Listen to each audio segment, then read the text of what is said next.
গত ২ দিন টানা বৃষ্টির পর মোংলায় আজ রৌদ্র উজ্জ্বল আবহাওয়া বিরাজ করছে। মোংলার পশুর নদীর ১ নং জেটি থেকে আরো জানিয়েছেন প্রতিনিধি নিজামুদ্দিন। বঙ্গোপসাগরে লঘুচাপের সৃষ্টির কারণে মোংলা সমুদ্র বন্দরকে ৩ নম্বর সতর্ক সংকেত দেখিয়ে যেতে বলেছিল আবহাওয়া অফিস।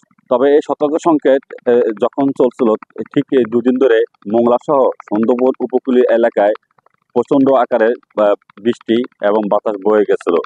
এর ফলে মোংলার প্রায় নিম্নাঞ্চল এবং কিছু ঘের প্লাবিত হয়ে গেছিল।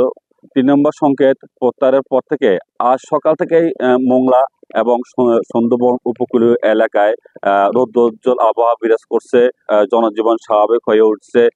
যে যার কর্মস্থলে ছুটে চলেছে। দুর্যোগপূর্ণ আবহাওয়ার কারণে মোংলা বন্দরে অবস্থানরত দেশি বিদেশি বাণিজ্য জাহাজগুলোর পণ্য বোঝাই খালাস কাজে ব্যাহত হয়েছিল। তবে আজ সকাল থেকেই বন্দর হারবার বিভাগ জানিয়েছে যে বন্দরের যেটি পশুর চ্যানেল, হারবারিয়া এবং বহির্নোঙরের যে জাহাজগুলো রয়েছে, প্রতিটি জাহাজের পণ্য বোঝাই এবং খালাস কাজ এবং পরিবহন কাজ এবং স্বাভাবিকভাবে রয়েছে।